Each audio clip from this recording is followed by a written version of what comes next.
हाँ, अब देखो इस वीडियो से हम लोग शुरू करने वाले हैं क्लास 11 फिजिक्स का मोस्ट इम्पॉर्टेंट चैप्टर जो कि आपके एग्जाम के पॉइंट ऑफ व्यू से काफ़ी इम्पॉर्टेंट है। एंड वो है थर्मोडायनेमिक्स, जिससे कुछ लोग डरते भी हैं एक तरीके से, मतलब सोचते हैं कि यार क्वेश्चन नहीं आए तो बढ़िया, बट फिर भी वो तो आना ही है। एंड इस वीडियो में हम वो सारी चीज़ें करने वाले हैं जो कि आपके बोर्ड, सॉरी बोर्ड तो नहीं है यहाँ पे, जो कि आपके क्लास 11 के जो भी एनुअल एग्ज़ाम्स होंगे उसके पॉइंट ऑफ व्यू से काफ़ी ज़्यादा इम्पॉर्टेंट होंगी। बेसिकली यहाँ पे हम मेनली बात करने वाले हैं कॉन्सेप्चुअल चीज़ों के बारे में और डेरिवेशंस के बारे में भी। हालांकि आपके एग्ज़ाम में यानी कि स्कूल के एग्ज़ाम्स में डेरिवेशन को बहुत ज़्यादा प्रायोरिटी देते हैं, बट हम दोनों ही चीज़ें करने वाले हैं, ठीक है। एंड बहुत ज़्यादा डिटेल में नहीं जाएंगे, जितना कि आपकी एनसीईआरटी की टेक्स्ट बुक में चीज़ें दी हुई हैं हम उतनी चीज़ें बड़े अच्छे से कवर करने वाले हैं। एंड मैं कोशिश करूँगा कि आपको बहुत ही आसानी से, बहुत ही लेम भाषा में समझाने की कोशिश करूँ, जैसे कि हमने अदर चैप्टर किए हैं लाइक इक्विलिब्रियम। उस चैप्टर को हमने बहुत डिटेल में किया है एंड मैंने कोशिश करी है कि आपको तोड़ तोड़ के बड़े ही आसान भाषा में चीज़ें समझाई जाएँ, ठीक है। तो शुरू करते हैं चैप्टर को। एंड देखो, अगर आपको डिफाइन करना हो कि थर्मोडायनेमिक्स क्या है, हालांकि आपके एग्जाम में नहीं आने वाला है, बट फिर भी अगर मैं पूछूं कि व्हाट इज़ थर्मोडायनेमिक्स, तो एक बड़ा ही सिंपल सा आंसर यहाँ पे देख सकते हैं कि थर्मोडायनेमिक्स क्या है। ये ब्रांच ऑफ साइंस है, यानी कि साइंस की एक ब्रांच है which deals with the study of which deals with the study of energy transfer, ठीक है, which deals with the study of energy transfer between system and surrounding, between system and surrounding। तो basic सा मतलब इसका यही है कि thermodynamics असल में है क्या। ये एक साइंस की ब्रांच है जो कि बात करती है एनर्जी ट्रांसफ़र के बारे में, या फिर स्टडी करती है एनर्जी ट्रांसफ़र को किनके बीच में, सिस्टम और सराउंडिंग के बीच में। अब यहाँ से हमारे दो नए कीवर्ड निकल के आते हैं। पहला क्या, व्हाट इज सिस्टम, एंड दूसरा सराउंडिंग, ठीक है। ये वीडियो वैसे केमिस्ट्री वाली भी देख सकते हैं, शुरुआत में जो इंट्रो है वो दोनों ही चैप्टर्स के लिए या फिर दोनों ही सब्जेक्ट के लिए सेम है, ठीक है, उसमें कोई अंतर आपको देखने को नहीं मिलेगा। कुछ डिसिमिलैरिटीज़ हैं जिनके बारे में आगे बात करेंगे कि क्यों केमिस्ट्री में थर्मोडी अलग है और क्यों फिजिक्स में ये थोड़ा सा अलग है, ठीक है। अगर मैं आपसे पूछूं what is system, what is surrounding, तो सिस्टम वो चीज़ है जिस पर आप स्टडी कर रहे हो, जिस भी चीज़ को आप स्टडी कर रहे हो वो आपके लिए सिस्टम है। और जिस भी चीज़ को स्टडी कर रहे हो उसके छोड़ के बाकी सारा रेस्ट यूनिवर्स, यानी कि रेस्ट ऑफ द यूनिवर्स आपके लिए किसका काम करेगा, वो बन जाएगा आपके लिए सराउंडिंग। इतनी बात क्लियर हो गई? क्लियर है कि नहीं है, बताओ ज़रा। मैंने क्या बोला कि सिस्टम क्या होता है।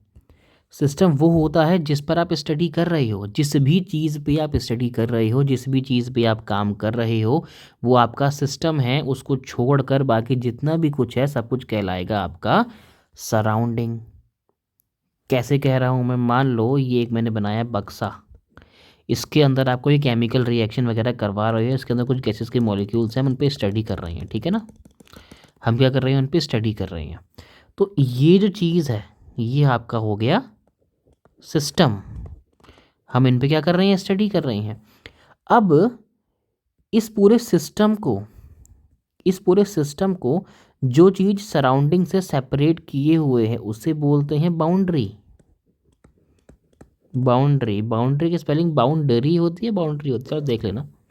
और इनको छोड़ के बाकी सब कुछ, बाकी सब कुछ देखो, यहाँ से देख रहे हो, कर्सर देख रहे हो, ये पूरा, हालांकि रेस्ट ऑफ द यूनिवर्स, इसको छोड़ के बाकी पूरा यूनिवर्स आपका क्या है, सराउंडिंग है।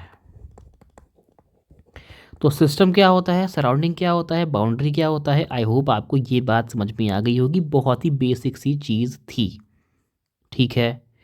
तो मैंने क्या बोला था शुरुआत में कि थर्मोडायनेमिक्स क्या है, असल में ये साइंस की ब्रांच है जो कि which deals with the study of energy transfer between system and surrounding. यानी कि सिस्टम और सराउंडिंग के बीच में जो भी एनर्जी का ट्रांसफ़र होता है उसकी स्टडी के बारे में ये बात करता है। कौन? थर्मोडायनेमिक्स। अब ये बताओ ज़रा, सिस्टम और सराउंडिंग के बीच में एनर्जी का ट्रांसफ़र कैसे होता है? सिस्टम और सराउंडिंग के बीच में एनर्जी का ट्रांसफ़र कैसे होता है? सबसे बेसिक एग्जांपल होता है कि हम चाय रखते हैं, बोलते हैं भाई चाय पी लो ठंडी हो जाएगी। क्यों हो जाएगी भाई ठंडी? मान लो ये आपका कप है, इसमें कुछ, ठीक है, चाय पड़ी हुई है एंड ऐसे ऐसे ना वो निकल रही है, इसमें से लपटें निकल रही हैं ठीक है, भाप निकल रहा है, स्टीम निकल रहा है, कह सकते हो। तो ये चाय ठंडी हो जाएगी, कहने का मतलब क्या है? इस केस में हम चाय पे स्टडी कर रहे हैं तो चाय मेरा सिस्टम हो गया, चाय का जो भी ये कप है ये मेरा बाउंड्री हो गया जो कि उसको सेपरेट कर रहा है, और बाकी रेस्ट ऑफ द यूनिवर्स क्या हो जाएगा अपने लिए? सराउंडिंग हो जाएगा। तो यहाँ पे असल में हो क्या रहा है, जो चाय है जो कि अपना सिस्टम है, वहाँ से हीट ट्रांसफ़र हो रही है, वहाँ से एनर्जी ट्रांसफ़र हो रही है सराउंडिंग में, तभी तो ये ठंडी होगी। सराउंडिंग का टेम्परेचर मान लो 25 डिग्री सेल्सियस है, इस चाय का टेम्परेचर अकेले 50 डिग्री सेल्सियस है। तो 50 डिग्री सेल्सियस से 25 डिग्री सेल्सियस में क्या होगा? यहाँ एक टेम्परेचर डिफरेंस है, और जहाँ भी आपका टेम्परेचर का डिफरेंस होता है, ध्यान से सुनना इस बात को, बात बहुत गहरी है, बहुत लोग कन्फ्यूज़ होते हैं इसमें। जहाँ भी आपका टेम्परेचर का डिफरेंस होता है तब जाके आपका हीट फ्लो चालू होता है। हीट क्या है? बहुत से लोग कहेंगे heat is the form of energy, जो कि कुछ हद तक ठीक है, बट हीट असल में है क्या? जब भी हमें एक टेम्परेचर का डिफरेंस देखने को मिलता है तो एनर्जी को ट्रांसफ़र करने का जो तरीका होता है उसे हीट बोलते हैं। जैसे 50 डिग्री सेल्सियस चाय का टेम्परेचर है, 25 डिग्री सेल्सियस मेरे सराउंडिंग का टेम्परेचर है। अब 50 से 25 कैसे आएगा? हीट ट्रांसफ़र होगी, कहाँ से कहाँ होगी? सिस्टम से सराउंडिंग में, सिस्टम से सिस्टम से सराउंडिंग में हीट ट्रांसफ़र होगी ना, तभी जाके ये टेम्परेचर बाद में 50, फिर 40, फिर 30, फिर 25, ठीक है। एक बार अगर टेम्परेचर दोनों यानी कि सिस्टम और सराउंडिंग का टेम्परेचर अगर सेम हो गया तो यहाँ पे अब कोई हीट फ्लो नहीं करने वाली, कोई एनर्जी का ट्रांसफ़र नहीं होने वाला। तो हम ऐसा कह सकते हैं कि अब सिस्टम और सराउंडिंग आ गए हैं आपका थर्मल इक्विलिब्रियम में। आगे हालांकि मैं आपको समझाऊंगा ये सब चीज़ें, बट मैं एक तरीके से आपको इंट्रो जैसा दे रहा हूँ कि व्हाट इस थर्मल इक्विलिब्रियम, ये टॉपिक्स आ कहाँ से रहे हैं, ठीक है। तो मैंने क्या समझाया अभी अभी कि चाय थी, गर्म थी, चाय का टेम्परेचर 50 डिग्री सेल्सियस था, सराउंडिंग का टेम्परेचर 25 डिग्री सेल्सियस था, which is the room temperature. हमने बोला भाई चाय जल्दी पी लो वरना ठंडी हो जाएगी। क्यों ठंडी हो जाएगी? क्योंकि चाय का टेम्परेचर ज़्यादा है, सराउंडिंग का टेम्परेचर कम है, और हीट की ये टेंडेंसी होती है कि वो तभी फ्लो करती है जब टेम्परेचर डिफरेंस होगा, और कहाँ से कहाँ फ्लो करती है? जहाँ वो ज़्यादा है वहाँ से कम में, मतलब हाई टेम्परेचर से लो टेम्परेचर में। तो ऐसा भी आप कह सकते हो कि टेम्परेचर डिफाइन करता है हीट का डायरेक्शन, कि वो कहाँ से कहाँ फ्लो होगी। समझ गए? तो 50 टेम्परेचर है, फिर धीरे धीरे करके वो 45 होगा, 40 होगा, 35, 30, 25, एट द एंड जब मेरा सिस्टम यानी कि चाय और सराउंडिंग यानी कि रेस्ट ऑफ द यूनिवर्स, उनका टेम्परेचर अगर सेम हो जाएगा 25 डिग्री सेल्सियस, तब हम ये बोलेंगे कि सिस्टम और सराउंडिंग के बीच में एक थर्मल इक्विलिब्रियम अटेन हो गया है। इक्विलिब्रियम समझते हो ना? एक थर्मल, थर्मल ही क्यों? क्योंकि देखो ना, यहाँ टेम्परेचर से तो हम बता पा रहे हैं, हम टेम्परेचर देख के ही तो बता पा रहे हैं इक्विलिब्रियम अटेन हो गया है सिस्टम सराउंडिंग के बीच में। मतलब क्या है? एक थर्मल इक्विलिब्रियम अटेन हो गया है। बात समझ गए? थर्मल इक्विलिब्रियम क्या होता है? ये असल में बताता है कि कि कोई दो सिस्टम है या सिस्टम सराउंडिंग है, उनके बीच में जो नेट एनर्जी का ट्रांसफ़र होगा या नेट हीट का ट्रांसफ़र होगा वो क्या हो जाएगा? ज़ीरो, या फिर there is no net transfer of energy. ठीक है, बात समझिए। मैंने ये नहीं बोला कि हीट ट्रांसफ़र नहीं होगी, मैंने बोला नेट ट्रांसफ़र ज़ीरो हो जाएगा। हालांकि इसको आप अभी आगे देखेंगे। फिलहाल मैंने जितनी बात करी है सिस्टम सराउंडिंग के बारे में, उम्मीद कर रहा हूँ कि आपको वो बात क्लियर है, एंड मैं अब आगे बढ़ने का सोच रहा हूँ। ठीक है, अब देखना हमने एक नई चीज़ पढ़ी है थोड़ी सी, बाउंड्री। बाउंड्री क्या होता है? एक दीवार होती है जो कि आपके सिस्टम और सराउंडिंग को सेपरेट करती है। ठीक है, इतनी बात आप लोग समझ गए। बाउंड्री क्या होती है, सिस्टम और सराउंडिंग को सेपरेट करती है। अब बाउंड्री जो है ना, ये कंडक्टिंग भी हो सकती है और ये बाउंड्री नॉन कंडक्टिंग भी हो सकती है। स्पेलिंग का थोड़ा इशू है, मतलब इशू क्या है, ये थोड़ा सा राइटिंग ख़राब बन जाती है तो ढंग से दिखती नहीं है, और क्या है। स्पेलिंग का नहीं, दरअसल राइटिंग का इशू है। कंडक्टिंग अगर बाउंड्री है तो उसे बोलेंगे हम लोग डायाथर्मिक, और अगर नॉन कंडक्टिंग, वैसे नॉन कंडक्टिंग कंडक्टिंग समझते होंगे ना, कंडक्टर कंडक्टर वही जो अलाउ करता है हीट और इलेक्ट्रिसिटी को पास होने से अपने से, वही वही सेम चीज़ है। तो यहाँ इस केस में हीट के टर्म्स में कह रहा है। तो कंडक्टिंग जो है, कंडक्टिंग बाउंड्री जो होती है उसे डायाथर्मिक वॉल कहते हैं, और जो नॉन कंडक्टिंग वॉल होती है उसे एडियाबैटिक वॉल कहते हैं। क्या बोलते हैं, एडियाबैटिक वॉल। टर्म्स हैं, आपको ये तो याद करनी पड़ेंगी। तो डायाथर्मिक समझ गए, एडियाबैटिक समझ गए, इतनी बात आपको क्लियर हो गई। मैं उम्मीद कर रहा हूँ आपको समझ में आया होगा। वैसे आसान चीज़ें हैं, कोई तो मुश्किल, कोई रॉकेट साइंस इसमें नहीं है। अब देखो, सिस्टम भी तीन तरीके के होते हैं। ये आपका केमिस्ट्री में है। वैसे सिस्टम तीन तरह के होते हैं। पहला होता है ओपन सिस्टम, पहला होता है ओपन सिस्टम। दूसरा है क्लोज्ड सिस्टम, और तीसरा है आइसोलेटेड सिस्टम। Isolated system. तो अगर मैं पूछूं ओपन सिस्टम क्या है, देखो, ओपन सिस्टम वो सिस्टम है जिसमें आपका मास और एनर्जी, इन दोनों का ट्रांसफ़र हो सकता है। ठीक है, यानी कि सिस्टम से सराउंडिंग के बीच में मास और एनर्जी, इन दोनों का ही ट्रांसफ़र पॉसिबल है। इस तरह के सिस्टम को हम लोग बोलते हैं ओपन सिस्टम। एग्जाम्पल के लिए, हमने पानी उबालने के लिए रखा एक पतीले में, एक वेसल में मैंने पानी उबालने के लिए रखा, तो होगा क्या, पानी उबला, फिर वो इवेपोरेट हुआ, फिर थोड़ी देर बाद देखोगे कि पानी कम हो गया। तो असल में हुआ क्या, हमने क्या किया, जब पानी उबला तो जो लिक्विड है वो ट्रांसफ़र हो गया गैस में, यानी कि वेपर फेज में चला गया। वेपर फेज में जाने के बाद हम ऐसा कह सकते हैं कि मास बाहर चला गया, सिस्टम से सराउंडिंग में मास चला गया। और एनर्जी तो वैसे भी जा ही रही थी, ऑब्वियस सी बात है, मास जा रहा है तो एनर्जी भी जाएगी ही जाएगी। यानी कि हमने एक तरीके से ये कैसा सिस्टम बना दिया, ओपन सिस्टम बना दिया। कैसा बना दिया, ओपन सिस्टम बना दिया। मेरी बात समझे या नहीं समझे। पतीले में पानी उबालते हो ना, फिर उबाला धीरे धीरे करके देखोगे कि पानी जो है वो भाप बन जाता है, यानी कि वेपराइज हो जाता है। पानी वेपराइज हो गया मतलब क्या हुआ, मास बाहर निकल गया। अब जितना तुमने पानी डाला था, अब उतना पानी है थोड़ी उसमें, उससे कम है, क्योंकि हमने सिस्टम से सराउंडिंग में मास ट्रांसफ़र करवा दिया। और एनर्जी भी ट्रांसफ़र हो गई। एनर्जी किस फॉर्म में ट्रांसफ़र हुई, यहाँ हीट की फॉर्म में ट्रांसफ़र हो गई। ठीक, बात समझे। क्लोज्ड सिस्टम क्या करोगे, उसी पतीले में ऊपर से ढक्कन लगा दो, लीड लगा दो, लेड लगा दो, क्या बोल रहा हूँ मैं यार।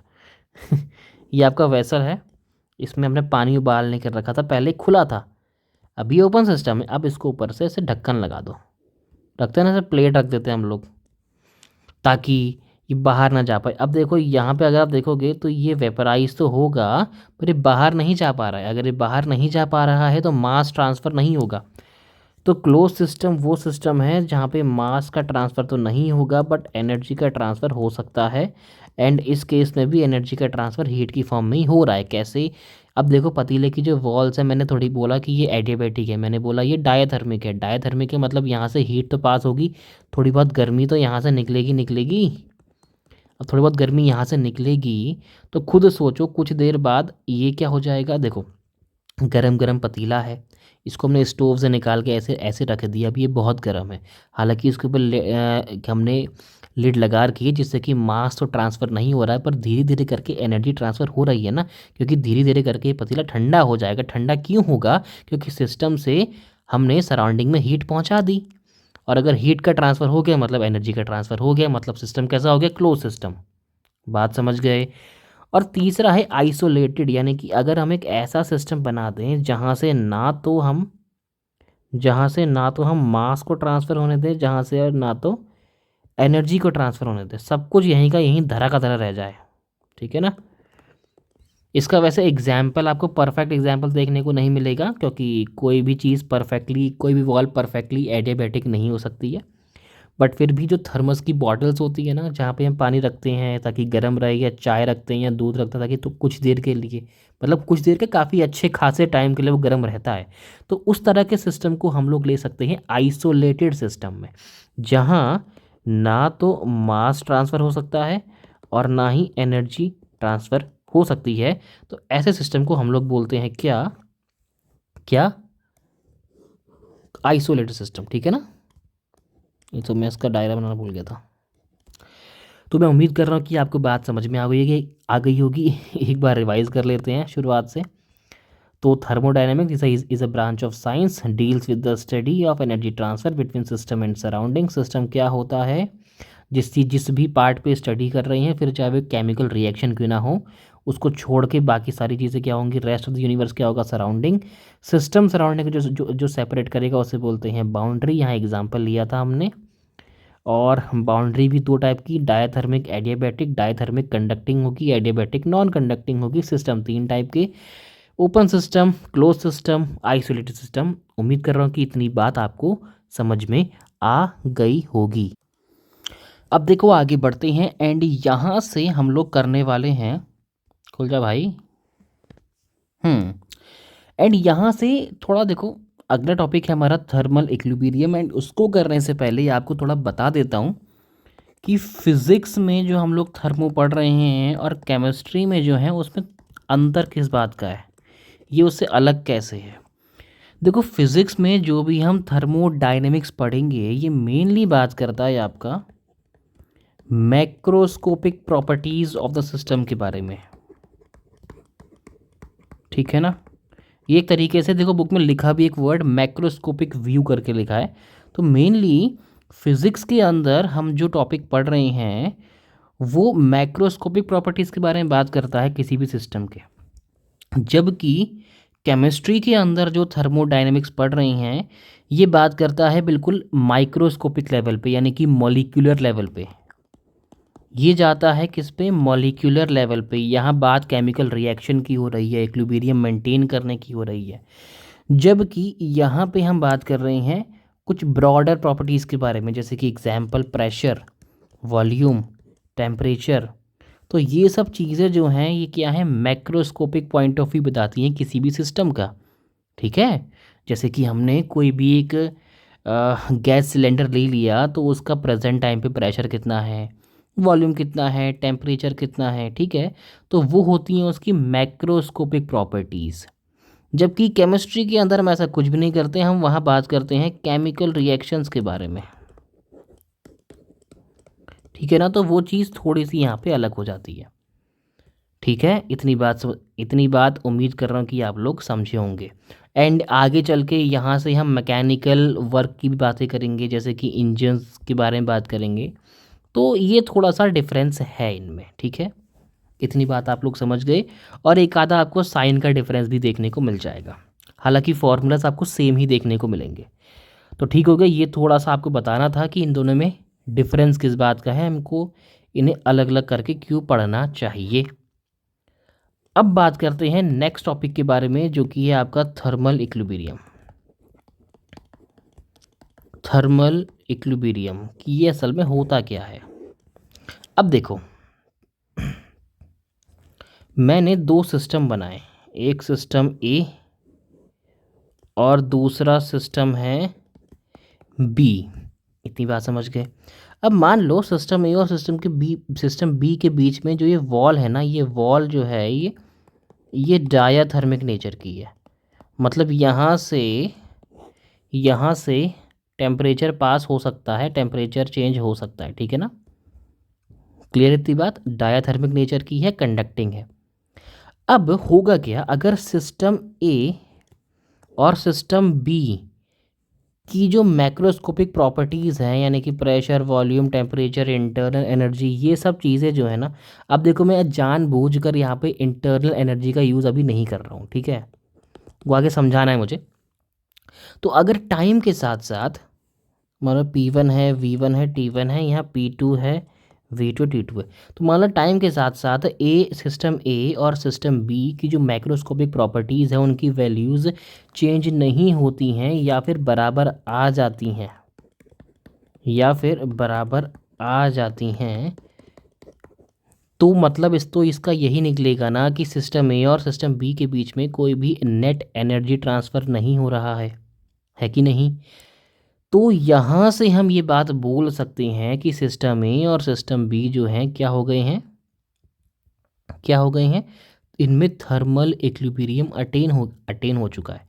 अब ये मैं नहीं कहूँगा कि बार बार बराबर ही हो जाए, ये तो मैंने एग्जाम्पल ले लिया कि बराबर हो गया, तो असल में इसका मीनिंग तो ये होता है कि थर्मल इक्विलिब्रियम के अंदर सिस्टम ए है, सिस्टम बी है, टाइम के साथ साथ इनके प्रेशर, वॉल्यूम, टेम्परेचर यानी कि जो मैक्रोस्कोपिक प्रॉपर्टीज़ हैं वो चेंज ना हो, उनकी वैल्यूज़ में हमें कोई भी चेंज देखने को ना मिले, इस तरह के सिस्टम को हम लोग कहते हैं कि इसमें थर्मोडायनेमिक इक्विलिब्रियम या फिर थर्मल इक्विलिब्रियम अटेन हो चुका है।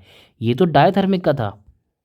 एक और एग्जांपल ले सकते हैं जहाँ पे हम लोग इस बार सिस्टम ए और सिस्टम बी के बीच में सपोज करो हम लोगों ने एडियाबैटिक वॉल लगा दी। हमने क्या लगा दिया इनके बीच में, एडियाबैटिक वॉल लगा दी है, एंड यहाँ से तो ये पहले से सील पैक्ड है ही सराउंडिंग से, ठीक है।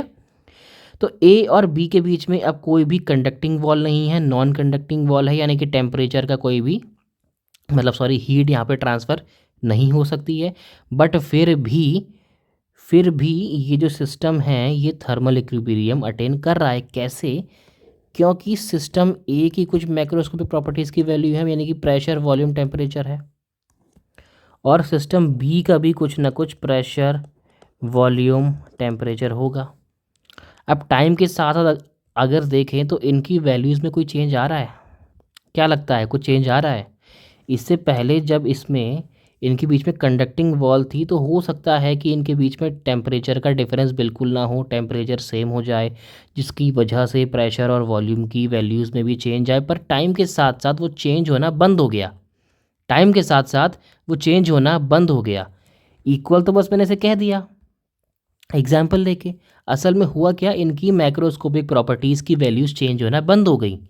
अगर ऐसा होना बंद हो गया तो हम बोलेंगे कि सिस्टम जो है थर्मल इक्विलिब्रियम में है।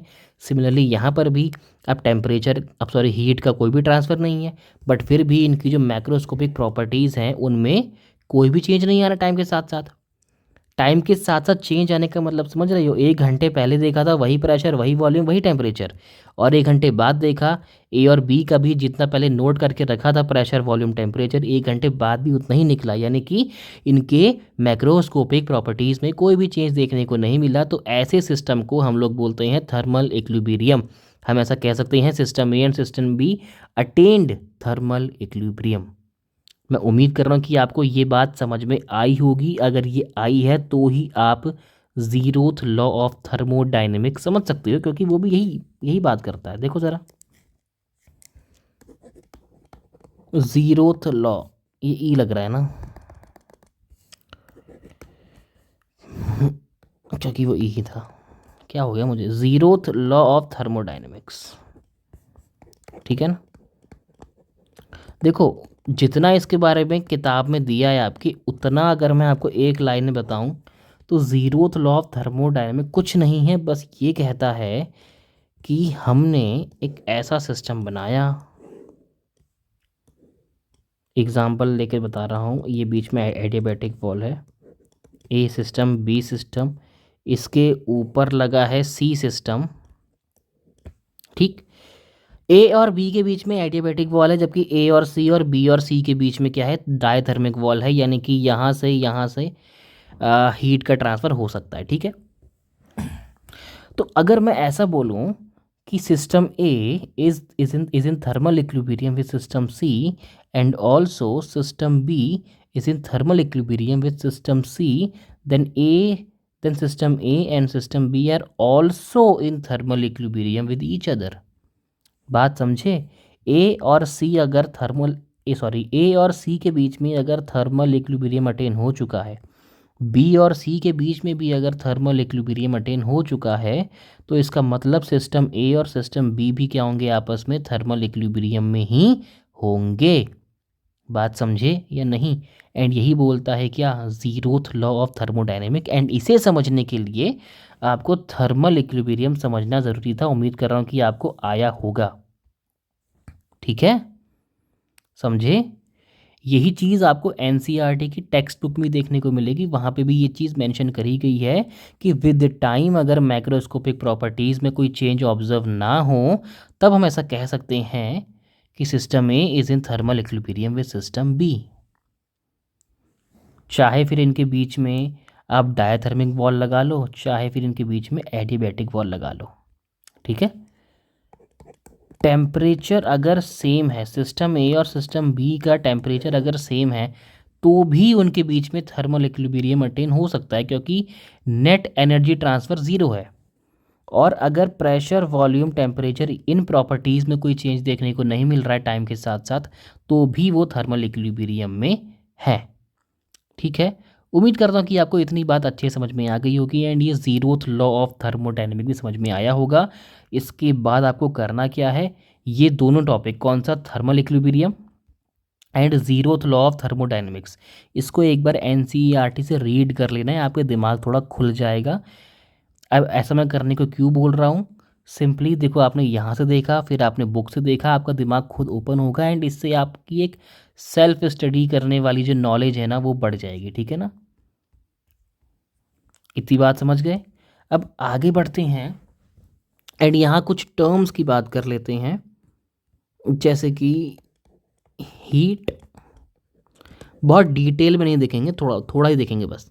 Heat, work and internal energy, ये तीन चीज़ें क्या होती हैं। ठीक, अब देखो, हीट के बारे में थोड़ा थोड़ा हम पहले से जान चुके हैं। हीट क्या है, वे ऑफ एनर्जी ट्रांसफ़र है। सिमिलरली वर्क भी वे ऑफ एनर्जी ट्रांसफ़र ही होता है। ठीक है, हीट को हम लोग क्यू से डिनोट करते हैं, वर्क को डब्ल्यू से करते हैं, और इंटरनल एनर्जी को हम लोग यू से करते हैं। बात समझे? अगर इन तीनों के बीच में एक रिलेशन निकाल दो ना, तो वो फर्स्ट लॉ ऑफ थर्मोडायनेमिक्स बन जाएगा, जो कि अगले वीडियो में पढ़ेंगे। फिलहाल ये देखो, हीट कब आती है, जब भी हमें दो बॉडीज़ के बीच में टेम्परेचर डिफरेंस देखने को मिलता है, तब हमें हीट का ट्रांसफ़र देखने को मिलता है। तो ऐसा कह सकते हैं ना कि heat is the way of transfer of energy. ठीक, जब भी कोई सिस्टम हीट गेन करता है तो उससे पॉजिटिव लिया जाता है, जब भी कोई सिस्टम हीट लूज़ करता है तो उसको नेगेटिव लिया जाता है। बात समझ गए? पर वर्क के केस में अगर सिस्टम ने वर्क करा है, सिस्टम वर्क कैसे करेगा, अगर आप कोई सिलेंडर ले लो, उसमें गैस भर दो और उसमें एक मूवेबल पिस्टन है, यानी कि ये पिस्टन ऊपर नीचे हो सकता है, तो गैस क्या कर रही है, मान लो गैस एक्सपेंड कर रही है, गैस एक्सपेंड कर रही है तो पिस्टन को ऊपर धकेल दिया, पिस्टन को ऊपर धकेला तो कुछ एक्सटेंट तक कुछ डिस्प्लेसमेंट इसने किया पिस्टन का, गैसेस ने फोर्स एक्सर्ट किया, प्रेशर एक्सर्ट किया, जिससे कि पिस्टन ऊपर मूव कर गया, तो work done by the system था एंड ऐसे वर्क को पॉजिटिव माना जाता है। जबकि अगर work done on the system, मैंने धक्का मार के यानी कि दबा दिया, ठीक है ना, पिस्टन को मैंने दबा दिया नीचे की ओर, तो मैंने सिस्टम पर वर्क कर दिया, ऐसा वर्क नेगेटिव कहलाता है। ठीक है, तो अगर मैं आपसे पूछूं कि हम किस तरीके से सिस्टम से सराउंडिंग या सराउंडिंग से सिस्टम में एनर्जी ट्रांसफ़र कर सकते हैं, तो मेरे पास दो तरीके हैं। या तो मैं सिस्टम को आग लगा दूं मतलब सिस्टम को हीट दे दूं, या सिस्टम पर कोई वर्क कर दूं, कोई एहसान कर दूं उसके ऊपर, या उससे कोई एहसान ले लूं। ठीक है, दोनों ही सूरतों में हमें क्या देखने को मिलेगा, सिस्टम सराउंडिंग के बीच में एनर्जी का ट्रांसफ़र देखने को मिलेगा। ठीक है, उम्मीद करता हूँ कि आपको इतनी बात समझ में आई होगी। बुक में भी ये टॉपिक अलग से दिया है, वहाँ भी यही सेम चीज़ एक्सप्लेन करी गई है कि अगर हमें सिस्टम और सराउंडिंग के बीच में एनर्जी का ट्रांसफ़र करना है, या तो सिस्टम से सराउंडिंग में या सराउंडिंग से सिस्टम में, अगर ये चीज़ करनी है तो दो तरीक़ों से कर सकते हैं। पहला हीट से या वर्क से।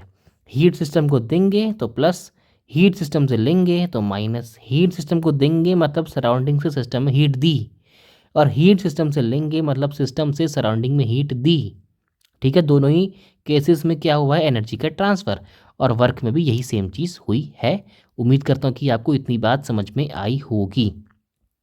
एक और चीज़ लिखी है उन्होंने स्टेटमेंट के तौर पे कि हम ऐसा नहीं बोल सकते, मान लो ये आपका सिस्टम था, ये आपका सिस्टम था, इसमें गैस भरी हुई है, तो आपने आपने क्या किया, इस सिस्टम को कुछ हीट दी, तो यहाँ पे क्या होगा, इसकी एनर्जी बढ़ गई होगी।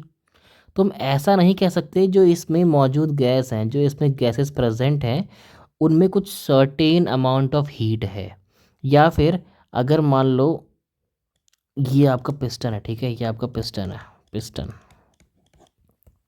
मान लो आपने पिस्टन को ऊपर करवा दिया या पिस्टन को आप नीचे दबा दिया, ठीक है, मतलब बेसिकली मैंने वर्क कर दिया।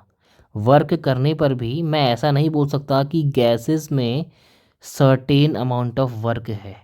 ये स्टेटमेंट पूरे तरीके से गलत है। आपने सिस्टम को हीट दी या सिस्टम पे वर्क किया, आप ये नहीं कह सकते कि इस सिस्टम में या इन गैसेस में सर्टेन अमाउंट ऑफ हीट है या सर्टेन अमाउंट ऑफ वर्क है, बल्कि हम ऐसा कहेंगे कि इन गैसेस में certain amount of internal energy है। क्या बोला मैंने, हम ऐसा बोलेंगे कि इन गैसेस में या तो मैंने हीट दी होगी या मैंने वर्क डन इस पे किया होगा। दोनों ही केसेस में ऐसा नहीं कह सकते ना कि गैसेस में कि गैसेस के पास सर्टेन अमाउंट ऑफ हीट है या सर्टेन अमाउंट ऑफ वर्क है। हम ये बोलेंगे कि गैसेस के पास certain amount of internal energy है, क्योंकि हीट देना या वर्क करना, इन दोनों ही केसेस में हम लोग क्या कर रहे हैं, सिस्टम की इंटरनल एनर्जी बढ़ा रहे हैं, सिस्टम की इंटरनल एनर्जी बढ़ा रहे हैं। तो इसीलिए हम ऐसा कहते हैं कि गैसेस में या सिस्टम की certain amount of internal energy है। फिर से सुन लो, सिस्टम की कुछ certain amount of internal energy है। ये चीज़ आपके एनसीईआरटी में लिखी हुई है, ठीक है। टॉपिक मिलेगा आपको heat, work and internal energy नाम से, शुरुआत में ही वहीं पे बिल्कुल बोल्ड लेटर में ये बात लिखी हुई है, ठीक है। हो सकता है कि आपके एग्जाम में आ जाए, इसलिए मैंने आपको बता दिया। अब समझते हैं कि इंटरनल एनर्जी क्या होता है, फिर ख़त्म करेंगे इसको हम, ठीक है, वीडियो ख़त्म कर देंगे उसके बाद। इंटरनल एनर्जी क्या होता है, देखो बहुत सिंपल शब्दों में डिफाइन किया हुआ है कि ये होता है सम ऑफ काइनेटिक एनर्जी। क्या लिख रहा हूँ मैं, या तो फॉर्मूला ही लिख लो या उसी को डिफाइन कर लो। इंटरनल एनर्जी क्या है, kinetic energy plus potential energy of molecules, ठीक है। इंटरनल एनर्जी क्या है, kinetic energy plus potential energy of molecules. समझ में नहीं आया होगा, ऐसे नहीं आता ये। देखो ये आपका सिस्टम है, इसमें कुछ मैंने गैसेस भर दी, मतलब गैसेस के मॉलिक्यूल्स भर दी, कह रहा हूँ गैसेस के मॉलिक्यूल्स हैं, ठीक है। गैसेस के क्या हैं, ये मॉलिक्यूल्स, कण, पार्टिकल्स, ठीक है। अब देखना, ये गैसेस के पार्टिकल ऐसे तो नहीं कि बहुत शरीफ है, एक जगह रुके हुए, ऐसा तो नहीं है, ये मूव कर रहे हैं। मूव कर रहे हैं तो इनमें कैसा मोशन हो रहा है, ट्रांसलेशनल मोशन हो रहा है। अच्छा, कुछ मूव कर रहे होंगे यानी कि ट्रांसलेशन मोशन, कुछ अपने ही एक्सिस पे रोटेट कर रहे होंगे यानी कि रोटेशनल मोशन कर रहे होंगे, और कुछ अपने ही अपने एक फिक्स्ड पॉइंट पे क्या कर रहे होंगे, वाइब्रेट कर रहे होंगे। देखो ना, यहाँ से यहाँ जाना, कर्सर खाली वो देखो, कर्सर यहाँ से यहाँ जाना, ऐसे रेंडमली मूव करना, तो ये आपका क्या है, ट्रांजिशनल मोशन है। एक ही जगह रह के बस रोटेट करते रहना, रोटेशनल मोशन है। और एक फिक्स्ड पॉइंट पे बस ऐसे वाइब्रेट करना, ये क्या है, वाइब्रेशनल मोशन है, ठीक है। तो कहने का मेरा मतलब ये था, अगर आपने सिस्टम के अंदर गैसेस रखी हैं तो उसमें 3 तरह के मोशन देखने को मिलेंगे, ट्रांसलेशनल, रोटेशनल, वाइब्रेशनल, ठीक है। इन तीनों ही तरीकों से कुछ काइनेटिक एनर्जी बनती है, मेनली बनती है ट्रांसलेशनल से, रोटेशन से, वाइब्रेशन से कम बनती है, ठीक है, पर फिर भी कुछ तो बनती है। तो एक तो हो गई काइनेटिक एनर्जी, जो कि कहाँ से आ रही है, translational motion, rotational motion, vibrational motion. और एक होती है पोटेंशियल एनर्जी, जो कि आ रही होती है इंटरमॉलिक्यूलर फोर्सेस ऑफ अट्रैक्शन से, या ये तो जगह भी नहीं बची लिखने की। देखो ना, ये गैसेस के पार्टिकल है तो इनके बीच में भले ही फोर्स ऑफ अट्रैक्शन कम होगा पर कुछ तो होगा। अब इनके बीच में अगर कुछ फोर्स ऑफ अट्रैक्शन है तो मतलब इनमें कुछ पोटेंशियल एनर्जी स्टोर्ड है।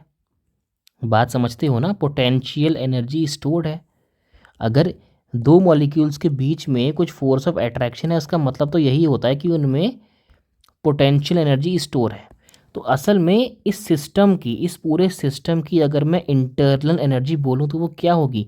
इन मॉलिक्यूल्स की काइनेटिक एनर्जी जो कि आएगी translational motion, rotation motion, vibration motion से, प्लस इन मॉलिक्यूल्स की पोटेंशियल एनर्जी जो कि कहाँ से आएगी? इनके बीच में मौजूद इंटरमोलिकुलर फोर्सेस ऑफ अट्रैक्शन की वजह से।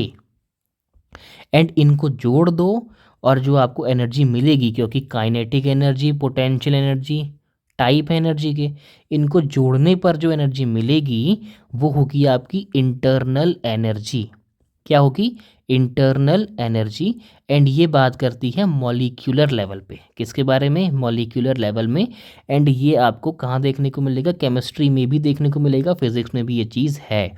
तो इसका बेसिक डीप मीनिंग थोड़ा बहुत ये है।